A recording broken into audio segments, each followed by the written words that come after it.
রাত ঠিক ২টো, চারিদিক নিঝুম। আপনি হয়তো আপনার ঘরের আলো নিভিয়ে জাস্ট ঘুমোতে যাবেন। ঠিক তখনই আপনার ঘরের বন্ধ জানলার ওপার থেকে কেউ আপনার নাম ধরে ডাকল। খুব চেনা গলা। আপনার মা, বাবা বা আপনার প্রিয় কোনো মানুষের গলার আওয়াজ। আপনি কি জানলাটা খুলবেন? যদি আপনার উত্তর হ্যাঁ হয়, তবে হয়তো আপনি আপনার জীবনের সবচেয়ে বড় এবং শেষ ভুলটি করতে চলেছেন। কারণ আমাদের চেনা শহরের বুকেই লুকিয়ে আছে এমন এক আরবান লেজেন্ড যা রাতের অন্ধকারে মানুষের রূপ ধরে ঘুরে বেড়ায়। তারা আপনাকে মারতে আসে না, তারা শুধু চায় আপনি যেন একবার সাড়া দেন। নমস্কার, আমি Sayan and welcome to a new episode of ছায়া গল্প। আজকের গল্প কোনো কাল্পনিক ভূত বা চেনা ডাইনির নয়। আজকের গল্প আমাদের এই চেনা শহরেরই এক অন্ধকার গলির, এমন এক বিপদের যা হয়তো আজ রাতে আপনার দরজাতেও কড়া নাড়তে পারে। তাই বুক বেঁধে বসুন, হেডফোনটা কানে গুঁজে নিন আর চলুন তলিয়ে যাওয়া যাক আজকের ছায়া গল্পের গভীরে। কলকাতা শহরের এক্কেবারে ব্যস্ত এলাকার একটা সার্কুলার রোড। দিনের বেলায় যেখানে তিল ধারণের জায়গা থাকে না, রাতে সেই রাস্তায় যে যেন এক মায়াবী শ্মশানে পরিণত হয়।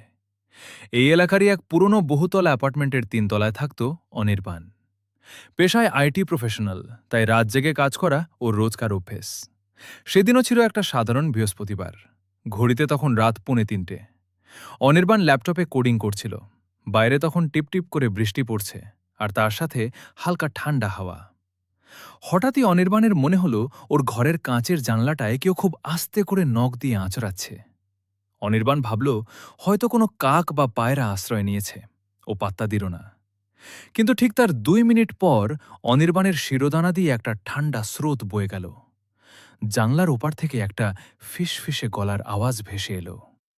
অনি, এই অনি, একটু জানলাটা খোল না রে, বড্ড ঠান্ডা লাগছে বাইরে। অনির্বাণ চমকে উঠল। এটা ওর মায়ের গলা। কিন্তু ওর মা তো এই শহরে থাকেই না। উনি থাকেন গ্রামের বাড়িতে, এখান থেকে প্রায় ২০০ কিলোমিটার দূরে। তাহলে এই মাঝরাতে ৩ তলার জানলার বাইরে দাঁড়িয়ে মা ওকে ডাকবে কিভাবে? আর এটা তো ৩ তলা, বাইরে কোনো কর্নিশও নেই যে কেউ দাঁড়াবে। অনির্বাণ ল্যাপটপ বন্ধ করে দিল। ওর ঘরের এসি সচল থাকা সত্ত্বেও ওর কপাল দিয়ে তখন ঘাম ঝরছে। ও ভালো করেই জানত এই আরবান লিজেন্ডটার কথা, দ্য মিমিক বা মায়াবী ডাক। আমাদের শহরে বহু বছর ধরে একটা কথা প্রচলিত আছে, মাঝরাতে যদি কোনো চেনা মানুষের গলায় ৩ বার ডাক শোনো, তবে প্রথম ২ বারে কখনো সাড়া দিতে নেই। যদি তৃতীয়বারও ডাক আসে, তবেই বুঝতে হবে সেটা মানুষ। কিন্তু অনির্বাণকে শুধু একবারই ডাকা হয়েছিল। ও চুপচাপ বিছানায় এসে কম্বল মুড়ি দিয়ে শুয়ে পড়ল। ও ঠিক করল কোনো অবস্থাতেই জানলার দিকে তাকাবে না। কিন্তু ভয় কি এত সহজে পিছু ছাড়ে? ৫ মিনিট পর এবার আর জানলা নয়, অনির্বাণের ঘরের দরজার নিচ থেকে একটা আলো দেখা গেল। ড্রয়িং রুমের আলোটা কেউ জ্বেলেছে, আর তারপরেই শোনা গেল চটি খটখট করে হেঁটে আসার আওয়াজ। আওয়াজটা ঠিক ওর দরজার সামনে এসে থেমে গেল। এবার দরজার ওপার থেকে একটা ভারী পুরুষের গলা ভেসে এলো। অনে, ঘুমে আলি নাকি রে? অফিস থেকে ফিরতে বড্ড দেরি হয়ে গেল, একটু দরজাটা খোল, জল খাবো। এটা অনির্বাণের রুমমেট সুমিতের গলা। সুমিত আজকে বিকেলেই অফিস ট্যুরে ব্যাঙ্গালোর গেছে। অনির্বাণ নিজেই ওকে এয়ারপোর্টে ড্রপ করে এসেছিল।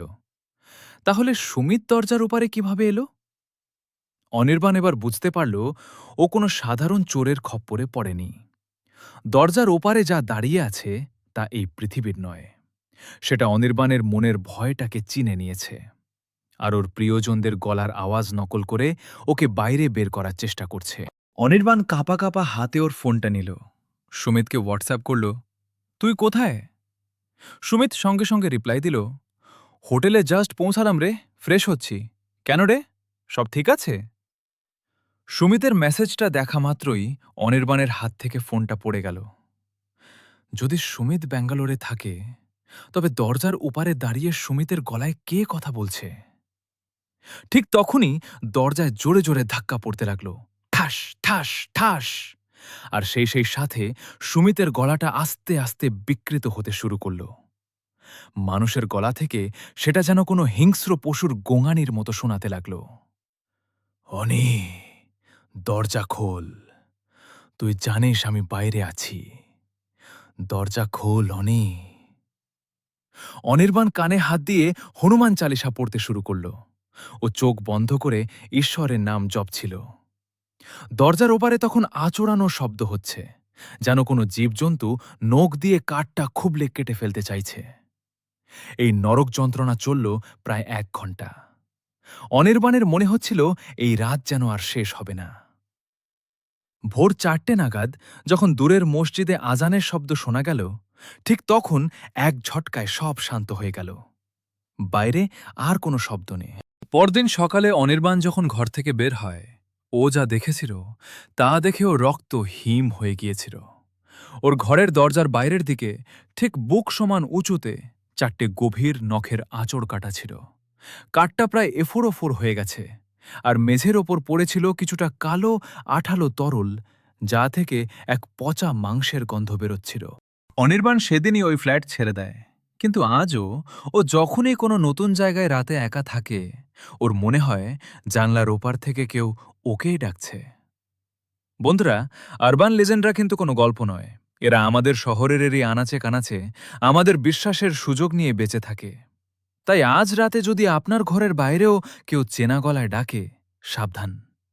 দরজা খোলার আগে বা সাড়া দেওয়ার আগে 2 বার ভাববেন। ওপারে হয়তো আপনার কোনো চেনা মানুষ নেই। ওপারে অপেক্ষা করছে এক চরম অন্ধকার। কেমন লাগলো আজকের এই আরবান লেজেন্ডের গল্প? আপনার সাথেও কি কখনো এমন কোনো ঘটনা ঘটেছে যেখানে মাঝরাতে কোনো অদ্ভুত শব্দ বা ডাক আপনার রাতের ঘুম উড়িয়ে দিয়েছে? কমেন্ট বক্সে অবশ্যই আপনার অভিজ্ঞতা আমাদের সাথে শেয়ার করুন। যদি গল্পটা আপনাদের গায়ে কাঁটা দিয়ে থাকে, তবে ভিডিওটাতে একটা লাইক করতে ভুলবেন না। আর এই ধরনের আরও গা ছমছমে অদ্ভুত আর রহস্যময় ছায়াগল্প শুনতে চ্যানেলটাকে এখনই সাবস্ক্রাইব করে পাশে থাকা বেল আইকনটা প্রেস করে দিন। আপনার বন্ধুদের সাথেও ভিডিওটি শেয়ার করুন, আর তাদেরও সতর্ক করে দিন এই মায়াবী ডাক থেকে। আজকের মতো এখানেই শেষ করছি। সাবধানে থাকবেন, সতর্ক থাকবেন, কারণ রাত যত বাড়বে ছায়ারা কিন্তু ততই দীর্ঘ হবে। দেখা হচ্ছে আগামী পর্বে। নমস্কার।